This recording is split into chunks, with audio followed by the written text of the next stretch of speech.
नमस्कार मित्रांनो, स्वागत आहे तुम्हा सर्वांचंच आपल्या आजच्या या व्हिडिओमध्ये। आजचा आपला हा व्हिडिओ खूपच जास्त इंटरेस्टिंग आणि मनोरंजक असणार आहे। स्क्रीनवर दिसत असल्याप्रमाणे आजच्या आपल्या या व्हिडिओमध्ये आपण थोडं तुझं थोडं माझं या मालिकेच्या आजच्या भागाचे लेटेस्ट त्याचबरोबर इंटरेस्टिंग अपडेट जाणून घेणार आहोत। आजच्या भागामध्ये फायनली तेजस हा मानसीच्या गळ्यामध्ये थोरा मोठ्यांच्या आशीर्वादाने देवी आईच्या साक्षीने गुरुजींच्या मंत्रोपचाराखाली मंगळसूत्र घालतो आणि फायनली तेजस आणि मानसी हे दोघं जण लग्न बंधनात अडकून जातात। आणि त्यानंतर आता मानसीला तिच्या वडिलांच्या मृत्यूचं सत्यही कळून जातं। त्याचबरोबर आता बाप्पा शेठही तिथे आलेला आपल्याला पाहायला मिळतो। आता मानसीला खरं कळल्यानंतर काय घडणार, कसं घडणार हे सगळं जाणून घेण्यासाठी तुम्हाला मालिका पाहावी लागेल। त्यामुळे आपल्या चॅनलला सबस्क्राईब करून घ्या, बेल आयकॉन प्रेस करा, जेणेकरून तुम्हाला पुढच्या प्रत्येक एपिसोडचं नोटिफिकेशन मिळत जाईल आणि सर्व व्हिडिओंचा आनंद अगदी उत्तम पद्धतीने घेता येईल। मग मित्रांनो, आता वेळ वाया न घालवता व्हिडिओला सुरुवात करू। पण त्याआधी लाईक करा, तसंच चॅनलला सबस्क्राईब करा आणि महत्त्वाचं म्हणजे कमेंट करून नक्कीच सांगा की तुम्हाला आपला हा व्हिडिओ कसा वाटला। कारण तुमच्या कमेंट ह्या आमच्यासाठी खूप महत्त्वाच्या आणि मोलाच्या असतात। प्रेक्षक म्हणून ज्यावेळेस तुम्ही तुमचे एखादे मत कमेंटमध्ये मांडता, त्याच्या आधारे आम्ही आमच्या कामामध्ये तसेच आणखीन आमच्या रेकॉर्डिंगमध्ये सुधारणा करून तुमच्यासाठी आणखीन उत्तम व्हिडिओ बनवत असतो। त्यामुळे प्लीज कमेंट करून व्हिडिओ कशी वाटली हे सुद्धा सांगायला विसरत जाऊ नका। तर मित्रांनो, आजच्या ह्या व्हिडिओमध्ये आपण बऱ्याच काही गोष्टी जाणून घेणार आहोत। म्हणजेच तेजस मानसीचं लग्न, मानसीला सत्य कसं करणार ते सगळंच। त्यामुळे एकंदरीत पाहता व्हिडिओ खूप इंटरेस्टिंग असणार आहे। त्यामुळे अजिबात स्किप वगैरे न करता व्हिडिओ पूर्ण नक्की पहा। तर आता फायनली आपण पाहतो की इकडे गुरुजी हे तेजसला सांगतात की आता तुम्ही एका वाटीमध्ये हळद आणि एका वाटीमध्ये कुंकू भरायचं मंगळसूत्राच्या, आणि ते आता यांच्या गळ्यात घालायचं। त्याबरोबर लगेच तेजस एका वाटीत हळद एका वाटीत कुंकू भरत असताना त्याला मानसीबरोबर त्याची झालेली मैत्री आठवायला लागते। आणि त्यानंतर आता तेजस हा मानसीच्या गळ्यात मंगळसूत्र घालतो। तर दुसरीकडे आता विनीतसुद्धा आभाच्या गळ्यामध्ये मंगळसूत्र घालतो। तर आता मंगळसूत्र घालण्याचा विधीही पूर्ण झालेला असतो, तरी बाप्पा शेठ आलेला नसल्या कारणामुळे गायत्री ही आता शोभाला इशारा करून बाजूला बोलवत असते। तर दुसरीकडे आता मंगळसूत्र मानसीच्या गळ्यामध्ये तेजसने घातल्यानंतर ती खूप जास्त भावूक झालेली असते आणि ती संपतरावांच्या फोटोकडे बघत असते।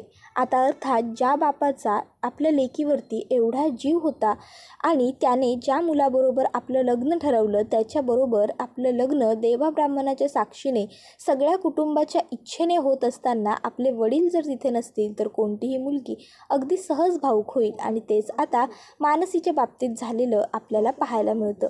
त्यानंतर आता गुरुजी हे लगेचच तेजस, मानसी, आभा, विनीत या चौघांनाही सांगत असतात की आता सप्तपदीसाठी तुम्ही उभं राहायचं आहे। तर दुसरीकडे आता गायत्री ही शोभाला म्हणत असते, अजूनही लग्न लागून गेलं तरी पाडगावचे पाहुणे आलेले नाही आहेत। हे बघा, एक गोष्ट लक्षात ठेवा, हे जे गळ्यात घालायला दिलं आहे ना, ते जर पाडगावचे पाहुणे आले नाही तर काढून नाही तर अडकून ठेवेन तुमच्या गळ्यात, समजलं? तर आता त्या ठिकाणी दिनेश आलेला असतो। आता दिनेश हा लगेचच गायत्रीला विचारतो, काय झालं, कोण येणार आहे?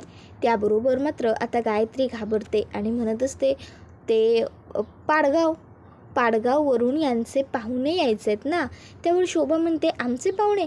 त्यावर गायत्री तिला इशाऱ्यानेच गप्प बस असं खुणावते। त्यानंतर आता ती म्हणत असते, त्यांना तेच विचारत होते की कुठवर आले पाहुणे, काय बघा म्हणून। म्हणजे आता लग्न तर लागून गेलं आहे, पण फेऱ्यांपर्यंत आले तरी खूप झालं ना म्हणून। त्यावर लगेच दिनेश म्हणतो, नाही ते सगळं ठीक आहे, पण गायत्री तू माझ्याबरोबर चल ना, आईने तुला तेजस व मानसीची गाठ बांधायला बोलवलं आहे। त्याबरोबर लगेचच आता मानसी आणि तेजसची गाठ बांधण्यासाठी बोलवल्यामुळे गायत्री म्हणते, हो हो तू पुढे हो, मी आलेच। आणि मग ती शोभाला सांगते, मी गठबंधन करायला जाते, पण तुम्ही गाठ सोडण्याची व्यवस्था करा, बघा कुठपर्यंत पोहोचलेत ते लोक। आणि लगेचच आता गायत्री ही तिकडनं निघून गेलेली असते। तर आता शोभा ही मात्र विचार करत असते, कुठे राहिला हा नंदू आणि बाप्पा शेठ, कधी येतील? आणि आता मात्र तिला खूप जास्त टेन्शन झालेलं असतं। तर दुसरीकडे आता नंदू आणि आणि बाप्पा शेठ हे दोघंही पोहोचलेले असतात. आता नंदू हा खूप जास्त खुश असतो, कारण आता मानसीचं लग्न असतं. तर बाप्पा शेठ हे मंदिराच्या पुढ्यात उतरतात आणि म्हणतात, इथे आहे लग्न त्या संपतरावाच्या पोरीचं. अरे तू तर म्हणला होता की लय मोठी असामी असते, मग इथे मंदिरात लग्न करते. त्याबरोबर लगेचच आता बाप्पा शेठना नंदू सांगत असतो, अहो बाप्पा शेठ, हे त्यांच्या कुलदेवीचं मंदिर आहे, त्यामुळे त्यांनी लग्न हे इथेच पकडलं आहे. आता हे ऐकून लगेच बाप्पा शेठ म्हणतात, बरं ठीक आहे, चल बघायचंच आहे मला कोण करतं या संपतरावाच्या लेकीशी लग्न.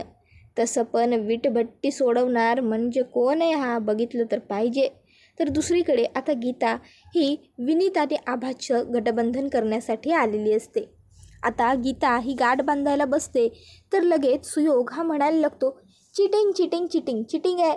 त्याबरोबर लगेचच आता सगळेजण त्याच्याकडे बघतात. तर तो म्हणतो, उखाणा झालाच पाहिजे. तर लगेचच आता सगळेच जण गीताला उखाणा घ्यायला लावत असतात. मग आता आईसुद्धा म्हणते, गीता, बऱ्याच वर्षात तुझ्या तोंडून उखाणा ऐकलेला नाही आहे, आता मस्त उखाणा घेऊन टाक. गीता सूरजदादाकडे बघते. सूरजदादा तिला नजरेनेच उखाणा घ्यायला सांगतो.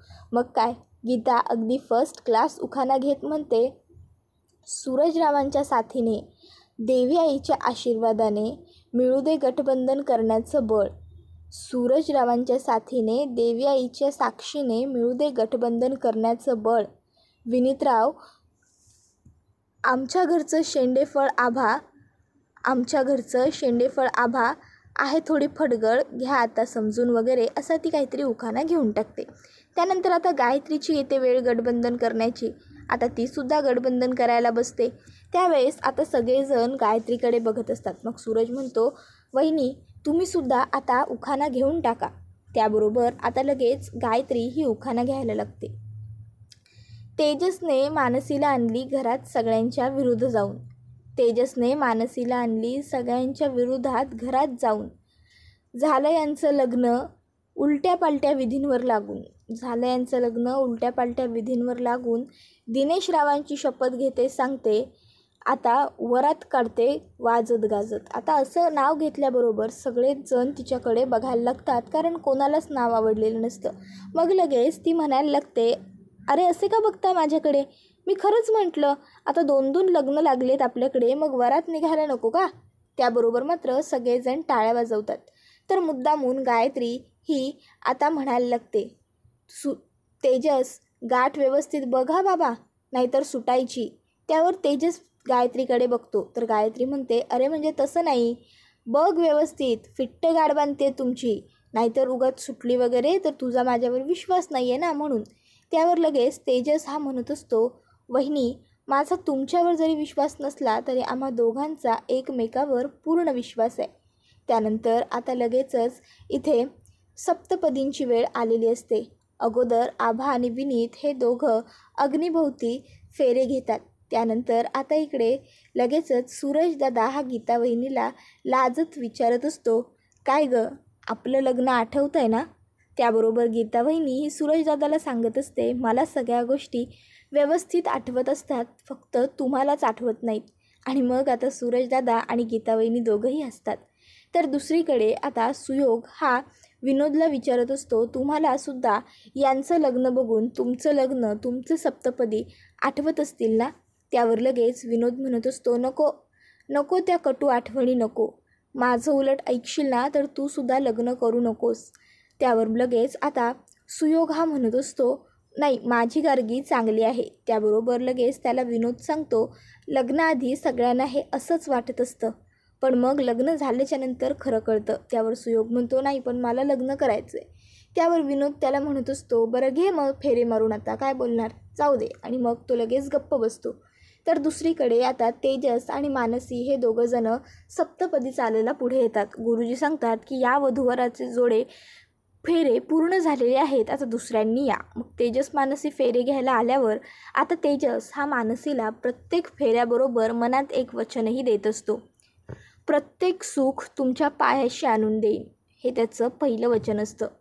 मग तो दुसरं वचन देतो, आजपर्यंत तुम्ही प्रत्येक सुखदुःखात माझी साथ दिलीत, पण आता कोणतंही दुःख तुमच्याजवळ पोहोचण्याआधी त्याला माझ्याशी लढावं लागेल. तो तिसरं वचन देतो. आजपर्यंत तुम्ही कायम माझ्या कुटुंबाची ढाल म्हणून त्यांच्यासमोर उभा राहिलात, तर यापुढे मी सुद्धा तुमच्या कुटुंबाचा जावई म्हणून नाही तर मुलगा म्हणून त्यांची काळजी घेईन. प्रत्येक सुखदुःखात, प्रत्येक गोष्टीत मी तुमची साथ देईन. त्यानंतर आता 5 फेरे पूर्ण झाल्यावर गुरुजी म्हणतात की आता 5 फेरे पूर्ण झालेत, फक्त 2 फेरे उरले आहेत आणि त्याच्यासाठी पत्नीने पुढे यायचं आणि पतीने मागे जायचं. मग लगेच मानसी पुढे येते, तेजस मागे जातो आणि मग आता मानसी आणि तेजस हे दोघंही फेरे घेत असतात. फेरे पूर्ण झाल्यावर बाप्पा शेठ आणि नंदू हे दोघंही पोहोचलेले असतात. आता बाप्पा शेठ तेजसला मंडपात बघून त्याला खूप मोठा धक्का बसतो. तो लगेच विचारतो, हा आहे का या मानसीचा होणारा नवरा? त्यावर लगेच नंदू होकार देतो. बाप्पा शेठ हा लगेचच तेजसचा चेहरा बघून त्याला आठवलेलं असतं की नंदूने तेजसने त्याच्याकडून पैसे घेतले होते. तर आता लगेच त्या ठिकाणी शोभा ही गायत्रीला इशारा करते की बाप्पा शेठ आणि नंदू पोहोचले तिथे. मग गायत्री ही लगेचच त्यांच्याकडे जात त्यांना म्हणते, बाप्पा शेठ ना, या तुमच्याशी थोडं महत्त्वाचं बोलायचंच होतं मला. आणि मग गायत्री बाप्पा शेठला घेऊन तिकडनं जरा बाजूला जाते आणि म्हणत असते की मला तुमच्याशी थोडं बोलायचं होतं. त्यावर लगेचच आता नंदू म्हणतो, अहो पण लग्न तिकडे लागतं आहे, आपण इकडे कशाला आलो? त्यावर गायत्री म्हणत असते की अहो आता तुम्ही आमचे पाहुणे आहात की नाही, मग पाहुण्यांचा पाहुणचार व्यवस्थित झाला पाहिजे ना, म्हणून तुम्हाला इथे घेऊन आले. त्याबरोबर नंदू म्हणतो, अहो ताईसाहेब कशाला उगाच लाजवताय मला, मी कुठे पाहुणा वगैरे आहे, मी घरातलाच आहे.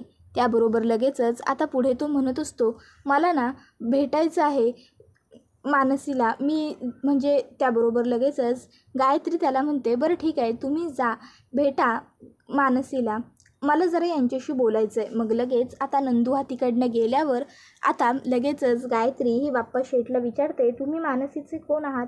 त्यावर बाप्पा शेठ सांगत असतात, कोणीच नाही. त्यावर गायत्री म्हणते, काय कोणीच नाही? असं कसं? अहो एवढे लग्नाला आलाय, मग कोणीतरी असाल ना, लांबचे जवळचे काहीतरी नातं असेल. त्यावर बाप्पा शेठ म्हणत असतात, कोणीच नाही मी तिचा, अहो यांच्या लग्नाचं आमंत्रण आलं होतं म्हणून लग्नाला यावं लागलं बघा. ह्या नंदूने सांगितलं की खूप श्रीमंत आहे माणूस, म्हणून म्हटलं बघावं तरी कोण आहे संपतचा जावई, म्हणून इथपर्यंत आलो बघा. तिच्या पाहुरीच्या बापाने माझ्याकडून स्वतःला गहाण ठेवून कर्ज घेतलं होतं, त्याची विटबट्टी माझ्याकडे गहाण असते बघा, म्हणूनच आलो होतो. विटबट्टी सोडवणारा जावई नेमकं कोण असतो ते बघण्यासाठी. आता हे ऐकून गायत्रीला आश्चर्यच वाटतं. तर दुसरीकडे आता तेजस आणि मानसीची आई हे दोघंजणं एकमेकाबरोबर बोलत असतात. आता इकडे मानसीची आई म्हणत असते की तू खोटे दागिने घेऊन आलास त्यामुळे मानसीच्या वडिलांचा जीव गेला. आता ही गोष्ट ऐकून मात्र मानसीला खूप मोठा धक्का बसलेला असतो. तिच्या पायाखालची जमीन सरकलेली असते की आपल्या वडिलांचा जीव आपल्याच नवऱ्यामुळे गेला. तर त्याबरोबर हा व्हिडिओ इथेच संपतो.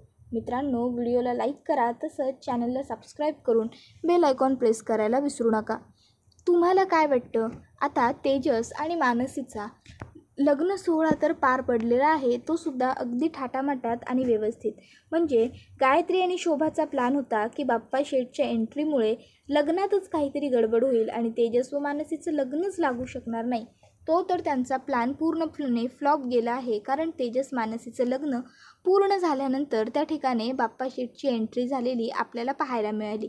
त्यामुळे लग्नात तर काही गडबड गोंधळ झालेला नाही, हे देवी आईच्या कृपेने खूप चांगलं घडलेलं आहे. पण आता लग्न झाल्याच्या नंतर बाप्पा शेठ पोहोचलेला आहे आणि त्याचबरोबर दुसरीकडे आता आईचं आणि तेजसचं बोलणं मानसीने ऐकलं आहे आणि त्यामुळे तिलाही खरं कळलं आहे की आपल्या वडिलांचा म्हणजेच संपतरावांचा जीव हा दुसऱ्या तिसऱ्या कोणी व्यक्तीमुळे नाही, तर आपल्याच स्वतःच्या नवऱ्यामुळे म्हणजेच तेजसमुळे गेलेला आहे. आणि हे ज्यावेळेस तिला कळलं त्यावेळेस तिला खूप मोठा धक्का बसला. कोणत्याही मुलीला आपल्या वडिलांचा जीव हा आपल्या लग्न झालेल्या आपल्या पतीमुळे गेलेला आहे हे जर कळलं तर अर्थात तिला धक्का बसेल, तिच्या पायाखालची जमीन सरकेल. आणि मानसीच्या बाबतीत सुद्धा सगळं काही अगदी तेच घडलेलं आहे. त्यामुळे काहीही वेगळं यामध्ये घडलेलं नाही. पण आता इंटरेस्टिंग तर हे असेल की मानसीला हे सगळं सत्य समजल्याच्या नंतर मानसी तेजसबरोबर कसं वागेल, काय रिॲक्ट करेल, आता ती तेजसबरोबर सुखी संसार करू शकेल का, की पुन्हा एकदा त्यांच्यामध्ये दुरावे निर्माण होतील आणि तेजस व मानसी कायमचे एकमेकापासून लांब होतील. तुम्हाला काय वाटतं ते सगळं आम्हाला कमेंटमध्ये नक्कीच सांगा, कारण तुमचं मत हे प्रेक्षक म्हणून जाणून घेणं आमच्यासाठी खूप महत्त्वाचं असतं. त्याचबरोबर आपल्या व्हिडिओला लाईक करा, तसंच चॅनलला सबस्क्राईब करून बेल आयकॉन आठवणीने प्रेस करा, जेणेकरून तुम्हाला पुढच्या प्रत्येक व्हिडिओचं नोटिफिकेशन मिळत जाईल आणि सर्व व्हिडिओंचा आनंदही उत्तम पद्धतीने घेता येईल.